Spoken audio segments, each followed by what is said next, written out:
Morning, everybody.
Morning. Can you guys hear me okay at BYU?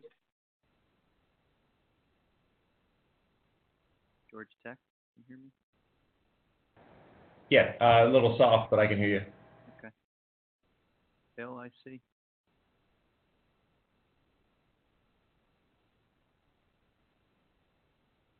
Okay.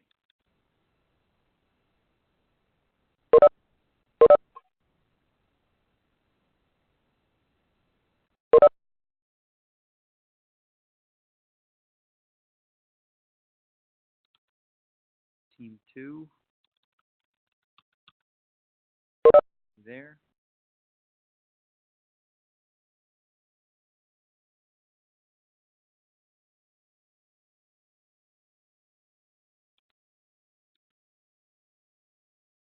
Give a couple minutes.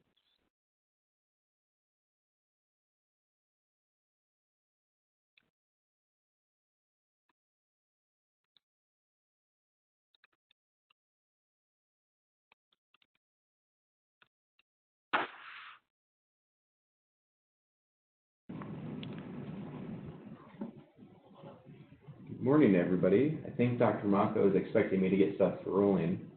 Yeah, this is Greg. Oh, there you go. You're very quiet, Greg. Yeah. Quiet. FaceTime continuing with two places at one time, so. Right. Okay. I think we're waiting. Phil, Phil will be the master of ceremonies today. I will be naming it. See, Bronco has a problem.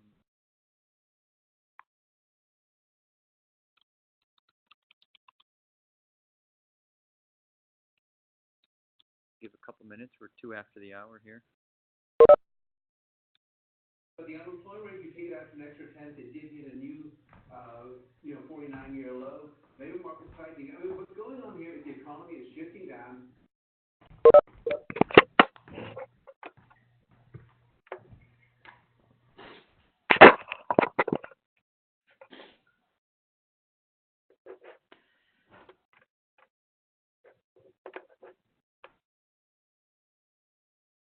Let's see here. Do we have somebody from Team 2 to present.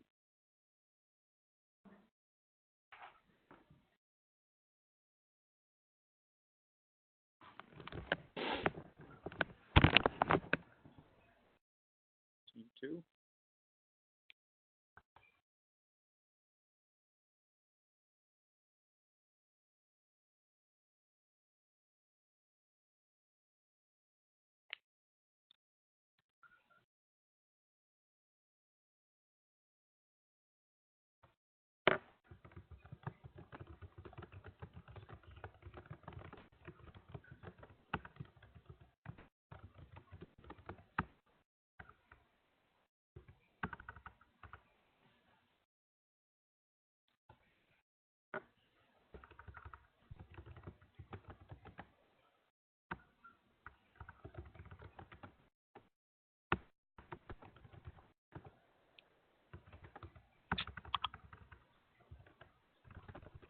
Team 2, somebody want to go ahead and get the presentation up and loaded?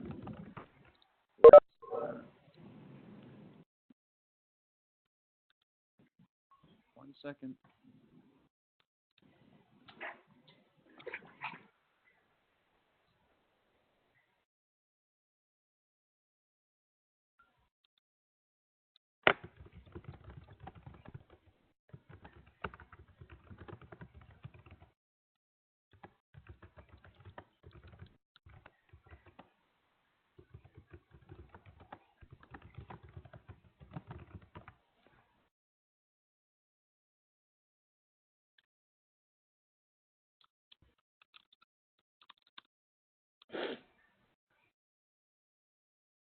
Marco, is Michaela there at Clemson? I'm speaking with Caleb. Apparently, the link.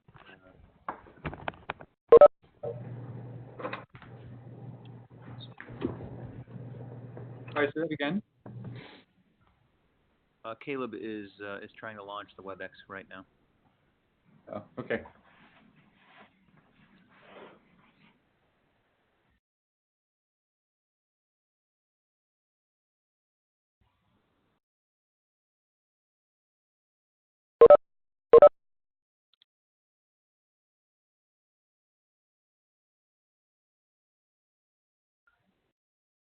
Michaela?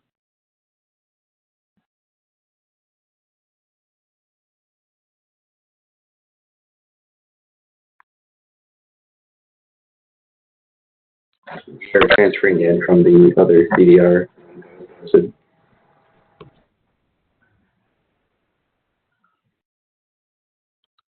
I do expect the Fed will do their December rate hike.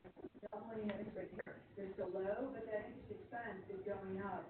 And I think that's where the Fed is starting to look for some tipping points. Hey, Marco, can you hear us? Yes. Yeah. We're hearing maybe some news as well. So if you guys could mute yourself up, we're hearing something about a tipping point. Earlier in the cycle, when they could absorb it, a lot of it is going to be pushed out. Yeah, we're with Caleb's computer right now. Can you hear us okay? That's one of the concerns that I had, and it's certainly one of the concerns that I have going forward. Okay. Jared, are you presenting? can you hear me? Yes, we can hear you. Okay. All right, cool.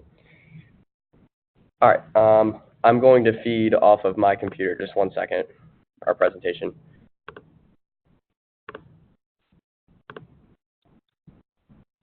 Is the rest of Team 2 here? Everybody ready? You guys BYU. All right. Can you guys see my screen right now? No. Okay. Screen. Hey, we're here. Sorry, we were just muted. BYU is. We can see your screen. You can? Yes. Awesome. You are sharing the WebEx. Okay, cool. See that good-looking guy Greg's picture on there. You only see my face. Okay. No, we see it. We see your. Down below where... In the two. Okay. We're just trying to figure out how to get the screen shared right now. Just 1 sec. It says it's sharing, but it's not. Oh, no, that was on his screen. Oh, weird. Okay. You're broadcasting from Caleb's screen. Okay, we see it. Cool. So, I would ask the other folks to mute yourselves if you haven't done so already, just to eliminate the background noise, potential background noise.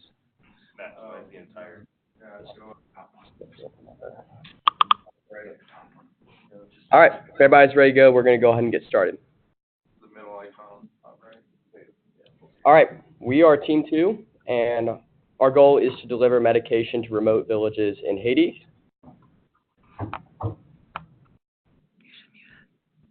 This is our team organization. Andrew Bruce, who is not here right now, is our project manager. Our lead engineer is Riley Budd. Controls, electronics, and structures, Amber, Robert, and Caleb. And power, payload, and aerodynamics is myself, Michaela, Enzo, and Alex. So in Haiti today, there's 2,200 deaths in 2017 due to hypertension. This has been increasing every year and has become a large issue. Most of the issues contributed due to the bad infrastructure from recent earthquakes in the last 10 years. And currently, right now, because the infrastructure is so bad, you can see on the right side of the screen, that's a path that would be commonly taken from Mont Michel to Conge. Conge is where all the pharmaceuticals are held. Anyone in a neighboring village would have to travel from their village to Conge. Because they don't have any motorboats or any type of cars or roadways, they would often have to hike through mountains. And you can see down in the lower right-hand corner, this is an elevation change diagram, and this is kind of what the average person would have to go through. So because it's a one-day trip, one way, and that's very long and tedious, we want to create a user-friendly fixed-wing UAV that can deliver medication regularly to drastically shorten this. So just some answers from recent PDR feedback. Our range does include a round trip, so our 30-minute range of our UAV is that round trip time. Money has now been spent from the budget, so we've finally broken into our funds. We moved away from a single front prop due to the propeller size needed while we were doing a belly landing. So because of that, we're going to use two puller props underneath each side of the wing, and we are going to be mounting a camera on the side of the nose. The fuselage was made 5 inches across, and that's manageable by the thrower, which is myself, but we're also going to test if we can throw it by the booms. So that's going to just be something we feel out. And the weight adapted to the decreased stall speed, and so our stall speed went from 20 to 19 miles an hour, and our cruise speed is now 27 miles per hour. This is an overview of what we have made so far in 3D Experience. As you can see, we have a total of 8-foot wingspan, and the total length of the aircraft is 5.3 feet. So as you can see, the wings attach at different parts along the fuselage, and that can actually be removed so we can decrease our wingspan for easy transportation. Right, so we've chosen to use carbon fiber booms with square cross sections. This is because beams with square cross sections perform better under bending loads than beams with circular cross sections. Another reason that we've chosen square cross section booms over circular cross section booms is that by using two tail booms will reduce the torsional loads experienced by each boom.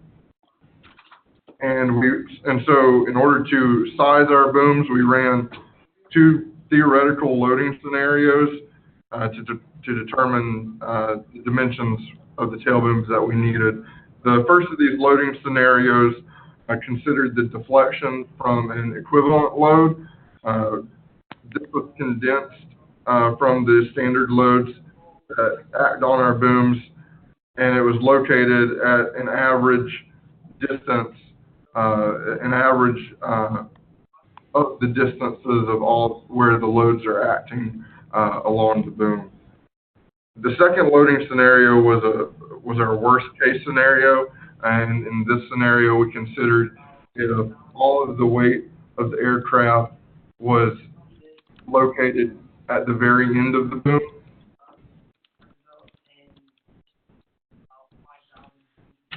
And so here you can see our results from our tail boom sizing calculations using the 7/8 inch by 7/8 inch by 43.2 inch carbon fiber booms. We're expecting around a 57 thousandth of an inch deflection under our standard loading conditions. That's a maximum deflection. Our worst case scenario, using a load factor of 2.9, which comes from our VN diagram, we're expecting a max deflection of around 165 thousandths of an inch. And we'll explain later how we plan to physically test the tail booms.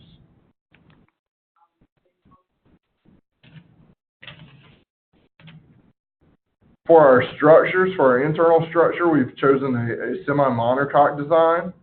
We're planning on using a fiberglass and resin composite shell, expecting it to be 28 thousandths of an inch thick. By using the fiberglass and resin as compared to carbon fiber, this will allow, this will not prevent radio frequencies from reaching the internal electronic components.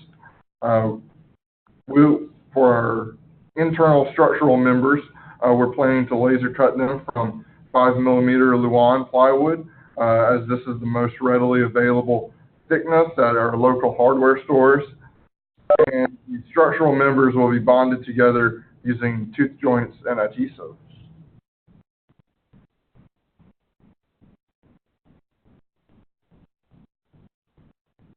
So another major added benefit of having square booms is it makes it really easy to index our parts for assembly. So you can see there a square boom will line up with these brackets. This is sort of our wing assembly, wing and tail boom assembly. Right here we've got this inner wing, will go to the fuselage. It has two spars that go through the center of the fuselage, so it's a continuous spar through the center. And then these outer spars for the outer wing will slide into those fuselages, sort of a telescoping joint, and then the two side brackets that attach to the tail boom will actually be adhered to the wing foam, so that when you bolt through the bracket tail boom and then the other bracket, it'll actually hold everything together. Can I get the next slide? Yep. So you can see on the right the pieces that are rigidly adhered to each other.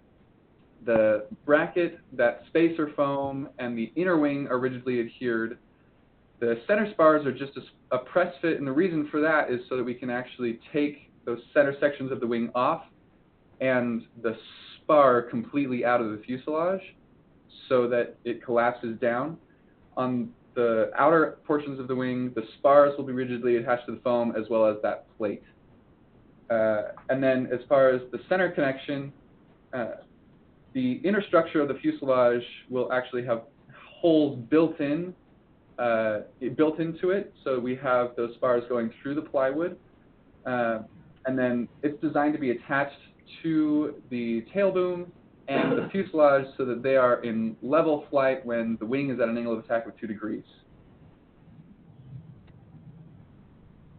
These are how the tail booms are going to work. Basically, those spars, we've got 2 spars going through the vertical and horizontal tail, and then they will have some inserts into the end of the spars, whether we can buy those online or machine them. But those inserts will be threaded so that we can actually just bolt through the side of the tail booms directly into the spars for the horizontal and vertical stabilizers. It should make it really easy to take apart and allow us to index pretty well. Those holes will be offset so the bolts aren't interfering with each other. Yeah.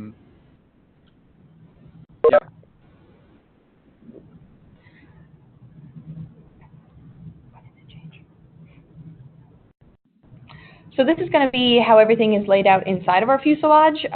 Caleb talked about the internal structure, and so with that internal structure, we're going to have the camera up at the front, as we also discussed about why we didn't put the propeller there. The camera will be there for the user to be able to monitor flight while the drone is gone from the pharmacy.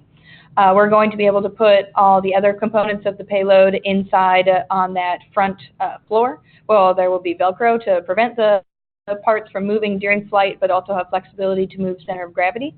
That center part will be where we put the medication payload, which will be right underneath the center of gravity of the entire plane, and so that when it is deployed, it doesn't mess up the trajectory of the flight. The fixed hawk will also be located right above that at the center of gravity for controlling of the aircraft, as well as we added an dead zone there at the back of the payload, the fuselage, in order to prevent some increased drag. This is more of a diagram about how we're going to release the payload. So you see that when the doors open, they lie flush with the landing skids, so there's just a thicker bottom of the door than the rest of the internal components of the fuselage, and so that when the payload goes down, there's nothing to catch the payload, and it will have that easy exit at the center of gravity so that flight is not disrupted.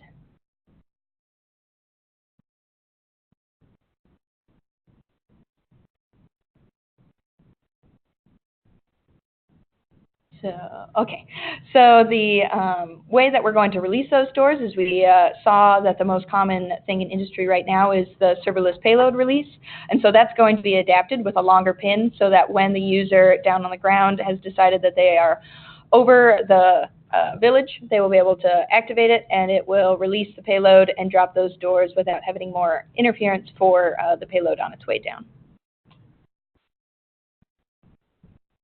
Sorry for the delay, everybody. There's a little bit of a slide delay here. So for our propulsion decision, this is our thrust and prop efficiency curve. We decided to go with two Hacker A48L 14-pole outrunner motors. We're going to use a 10-inch diameter, 6-inch pitch propeller, and our Hacker battery is going to be 3,800 milliamp hours, and we're going to use a 5S 2P configuration. And our ESC is going to be a 55 amp max because our maximum current that we're going to be getting is around 40, 45. So we're going to play it safe and go with a 55 instead of a 50. So this is our going to be our motor mount. And so from the back of the motor, you can see there's a square lug coming out, and that lug is going to go on the inside diameter of the rear tail boom. So we're going to insert that in and mix that in with some epoxy or another high-strength adhesive instead of using maybe bolts or drilling into our tail boom. So we're going to do that, and we haven't decided yet how far out the motor is going to be sitting, but we're going to be determining that in the near future.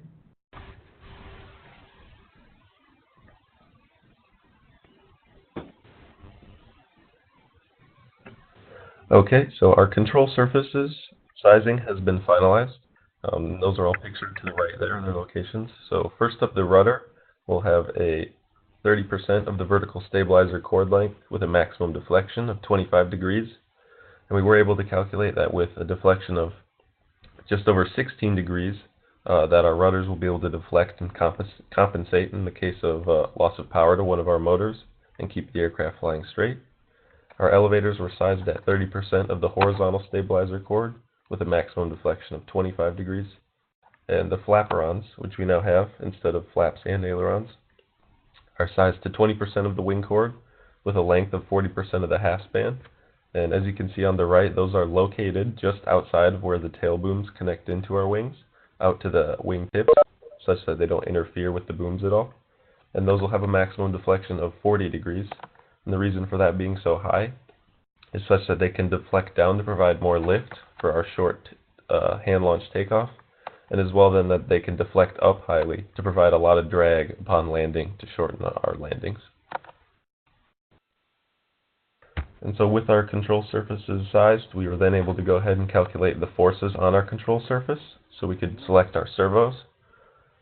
And so that was calculated using the torque equation in the center there, which was based off of the control surface chord, the control surface length, our maximum speed from our VN diagram, and the control surface deflection, and the max servo deflection. And so running all those calculations, we came out with the torque on each of our control surfaces, with the rudder being 3.318 inch ounces, the elevator at 0.365 inch ounces, and our flaperons at 21.203 inch ounces. And I would just like to note that for the rudder and flaperon, where there's two control surfaces, those forces are per the individual control surfaces. For our flight controller, we decided to go with a Pixhawk 3DR so that we can program it for fully autonomous flight. It also has a lot of resources for new users, as we're a little bit inexperienced with autonomy at the moment. We also have people here at BYU where the control systems will be integrated that are able to help us with this as well. So the main problem with the Pixhawk is that once the flight path is set, it can't change it mid-flight. And this is where the O-Droid comes in. It's able to take the flight data from the Pixhawk and create a new route and reprogram the Pixhawk mid-flight.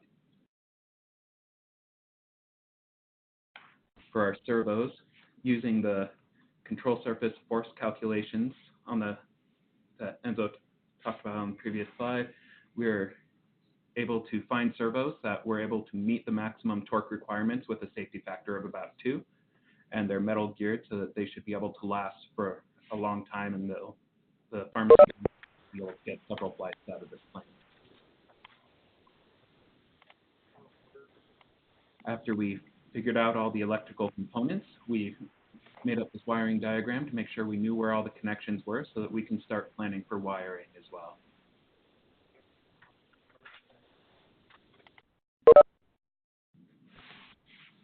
So moving into our aerodynamic subsystem decisions, we're going to briefly overview our VN, our CG instability, and give an airfoil update, as well as go over some computational fluid dynamics using star CCM versus our previous X-Flyer 5 simulations. Looking over at our VN diagram, we had a chord increase, but we also had a weight decrease. So this is going to affect our Reynolds numbers as far as the chord is concerned, as you can see in the equation in the top there. Our stall speed with the weight decrease was originally at 20 miles per hour and is now at 19 miles per hour. And we see our maneuvering speed at 23, our cruise at 27, and then max descent at 38 all fits within the gust load. And we used the previous slides for the boom deflection of a max loading factor of 2.9.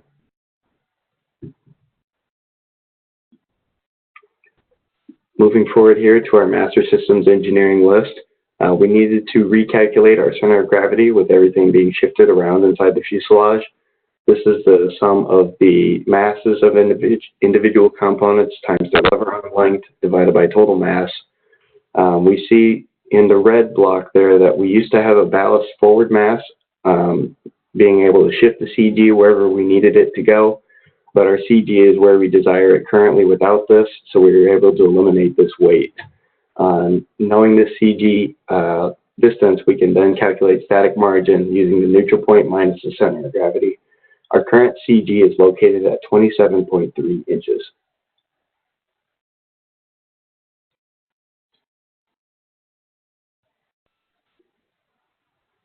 So moving on to our static stability slide here, we have a little bit of update in our diagram. We see our mean aerodynamic chord is now 14.3 inches and a half span of 48 inches. So we know that this will account for the entire 8-foot wing that we're using. We know that our CG is about 27% of the mean aerodynamic chord, and our neutral point went from 40 to 43% of the chord. And when we subtract these two numbers, we get a static margin of 16% of the chord. And this works out well as our desired static margin is 15%, as we know these values are typically able to control better for the aircraft. Now we're going to briefly overview the X-Flyer 5 airfoil analysis here. Again, with the main wing, we looked at the NACA 2412, the S1223, and the DAE31, while on the tail side, we looked at the NACA 0010 and 0012 airfoils. So for our main wing, we see our cruising speed, Reynolds number, and max L over D at the angle of attack we desire at the top there. Nothing changed for our main wing. We're still going with the DAE31 airfoil. we can see that within the angles of attack used, we can get a CL max anywhere between 1.4 to 1.5 on the highest end. And then our CL over CD, the DAE, was clearly the highest efficiency of those, reaching over 100. For our tail airfoil or the empennage, since it's going to be used for the horizontal and both vertical stabilizers in this scenario, we decided to go with the 0010 as it provides a little bit less lift, and that'll help with our positive pitching moment. So the L over D is a little bit less than the 0012, and it's also a thinner airfoil, so that should help us with the weight as well.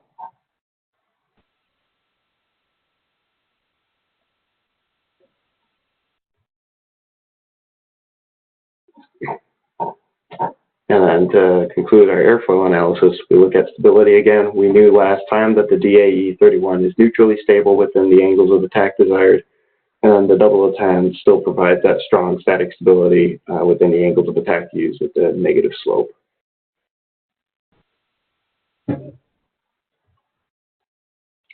Here is a precursor to our STAR CCM analysis. We originally ran our L over D in X-Flyer 5 using the main wing, the vertical stabilizers, and the horizontal stabilizers. And so this peaked around 19 to 20 as an efficiency of L over D, and this worked out well as it was peaked at our cruising speed of 27 miles per hour. So then we decided to run a STAR CCM CFD analysis on our half-span main wing.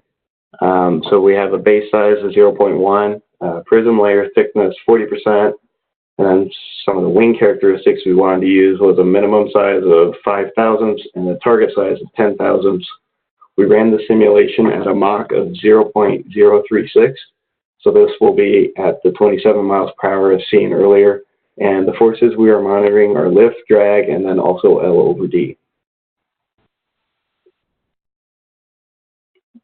Here is the velocity profile of the analysis. We can see that the max velocity occurs above the top of the airfoil, as we all probably predict. The maximum velocity the simulation reached was about 40 miles per hour, and we set the case for turbulent flow as worst case scenario because we did not want the simulation to stop in case for some reason they went past implicit or laminar flow. And we still know our cruising speed is at 27 miles per hour. And here are the results of the STAR CCM analysis. It converged after 211 iterations. We see lift of the half span is 7 pounds. So if we double this to 14, we see that our craft weight of 11.7 pounds fits within this parameter. Drag was a little harder to read off of the graph, but we knew that when we divided the two, they came out to be about 26. But keep in mind, this is only for the main wing. So when we add in the empennage section, this will decrease. And then real life scenario with a whole bunch of other components adding to drag, such as servos or scrapes along the surfaces, we know that our LOBD is going to be less than that still.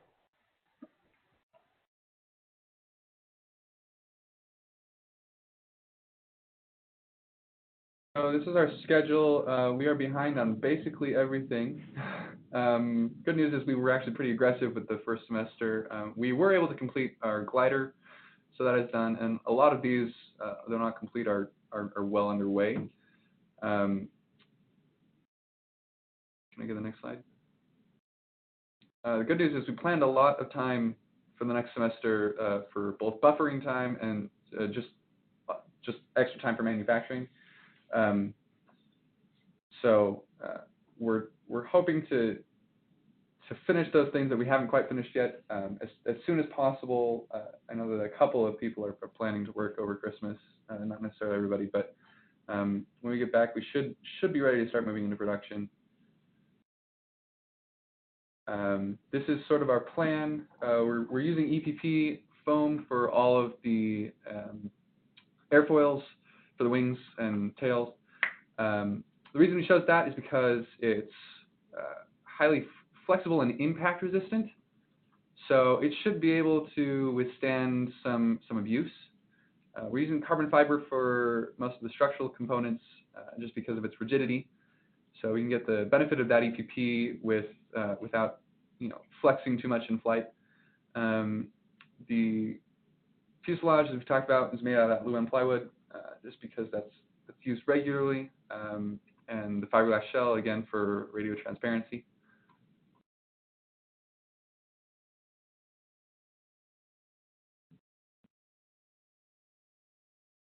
Hello?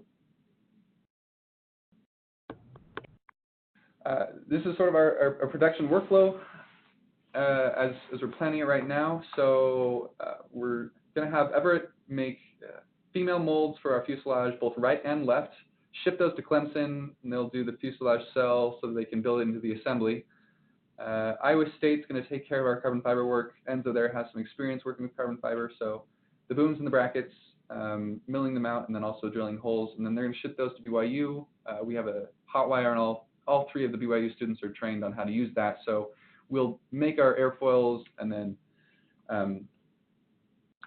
put them together with the booms and the brackets, and then over at BYU we'll make a dummy fuselage so that we can test our electronics and tune the PID loops and the controls in the autopilot and test that out before we actually ship it out to Clemson for final system integration.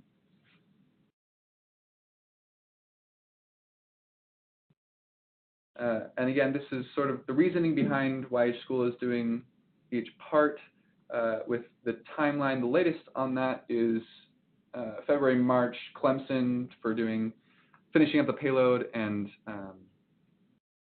integrating everything. And again, like this is pretty ambitious, and we're aware of that, but that's to give us some sort of a buffer zone before the fly-off.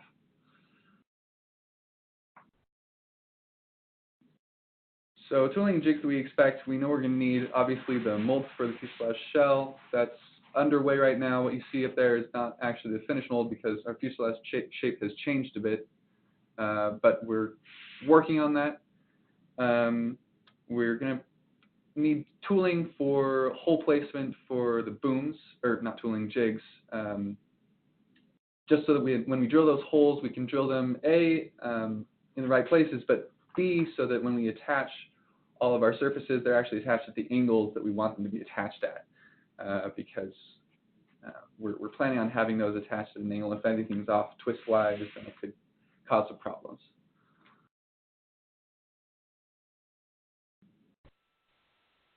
So these are some of the tests that we're planning to do, a propulsion and thrust endurance test and battery motor test. Those are, we have parts ordered to do that. We're just waiting for them to come in.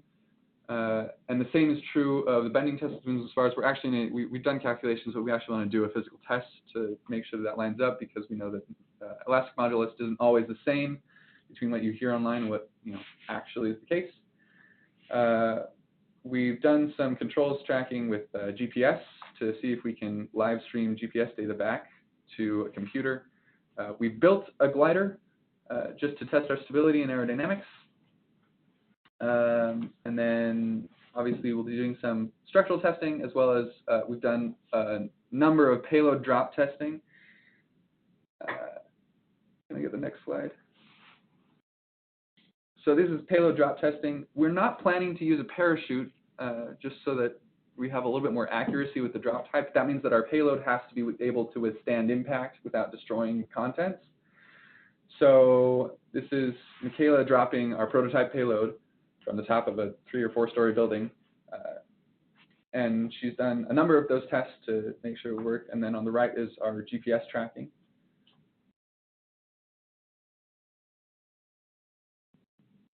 And we also wanted to make sure that our aerodynamics were working out the way that we expected them to. So we made a full-scale, weighted to our expected weight glider, just out of pink insulation foam and wood.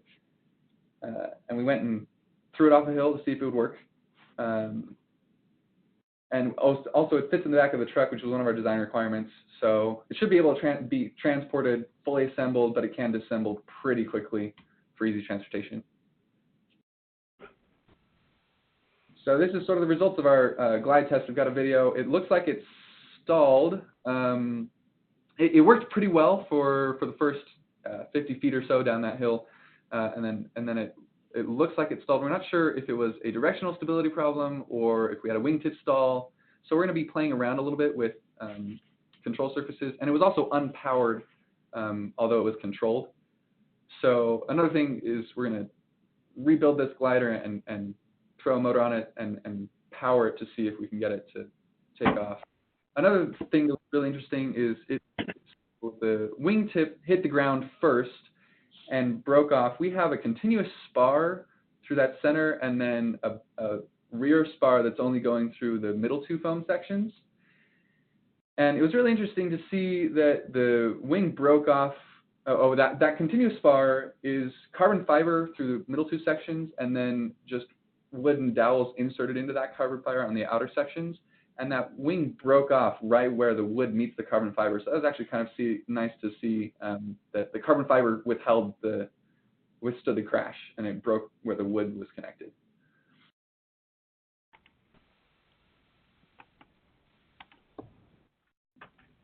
So like we talked about, we've started to spend some money. We've started to do some testing specifically in controls and in payload, as well as the glider that Riley just went over.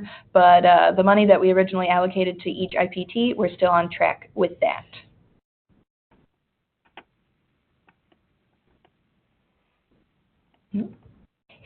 So, are there any questions for us? We also apologize for the delays in our slides. We have an unusual amount of internet traffic in our building right now. There's one thing about hand launching for twin engine airplane. Be careful with your hands. I still have a scar from doing that myself. Yeah, definitely. We're hopefully going to be holding it from the back two booms. We want to be able to test that, but we'll definitely be keeping our hands away. But thank you. We don't want any gloves.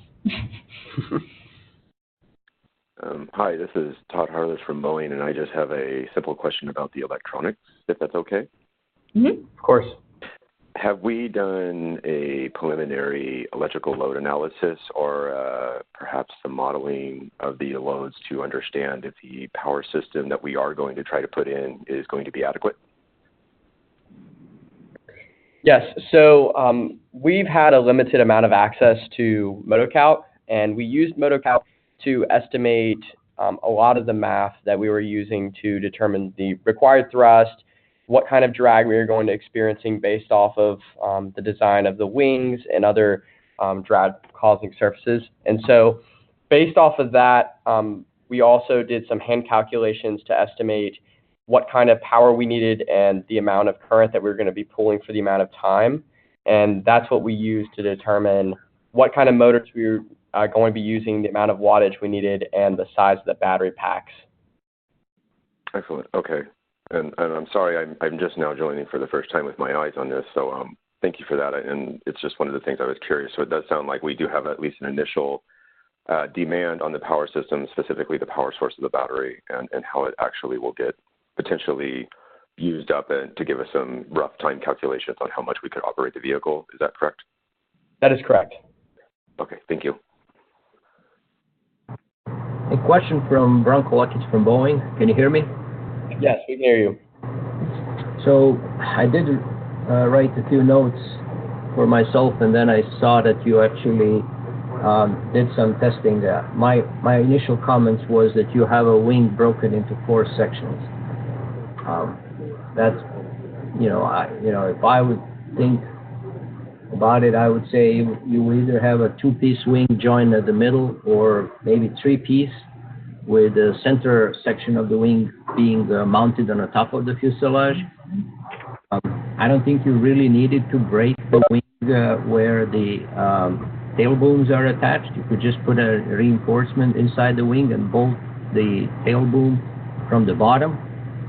That would be an equally efficient, and you would not have to interrupt the consistency and the monolithic structure of the outer wing. And of course, if you smack the wing on the ground, which you will, the highest speeds are the moment of movement, the ratio is at the end, and you will actually whack the wing off. So again, it's just a comment. I don't know, is it too late to redesign the architecture of the wing at this point? But I would say either two pieces joined in the middle, or 3-piece section, but the center parts being monolithic. I also looked at your presentation at the server, and it doesn't appear that that server version is the same as what you shared with us today. Because I browsed the pages and I could not see some of the ones that are shown today. Which images? Sorry? Which things were not on there? I don't know. There was a decomposure picture where you see all the pieces of the airplane. I couldn't find that on the server version of the presentation. Just make sure that those two are synced. Yeah, we'll look into that. Don't know what happened. Also, you mentioned that you're going to attach the engine support to the tail boom only with an adhesive. I probably would include the mechanical meaning of attachment. If you rely only on the adhesive, you gotta when you're relying only on adhesive, the process control becomes critical, and your bond line has to be compressed when you're inserting something inside the fuselage or that square tail boom. Obviously, you have to build it with the tolerances, and you need to leave some gaps. So that means that you're going to have substantially thick adhesive there, and you are relying only on the strength of that adhesive material, basic material. So I know I would advise you of maybe running a bolt through at the end. Sounds great. Yeah. That was definitely our second option. We will definitely consider that because I'm more of a put a screw or a bolt through something than adhesive, but adhesive was something that was brought up, but we'll definitely consider that. Just run a dowel through it or something. You don't want to rely only on the adhesive where your engine is attached. There's also a lot of vibration there. I mean, not really terrible vibration. You have an electric motor, but it's going to be a big. Also, your shape of the fuselage is pretty square, so I would suggest that you have a producibility review with people in Everett Community College. It's difficult to mold half fuselage shells when you have such a sharp edges. I'm not saying it's impossible, but it will definitely require a lot of repair once the parts are molded. But again, it's a suggestion to discuss with your supplier. That's all. Thank you for that, Rob. All right, we need to keep moving here. We're about 15 minutes behind. So Team 1, if you would get stuff loaded up. Team 2, thank you for your presentation. If anybody else from Boeing has comments, I believe Kathleen Chang sent out information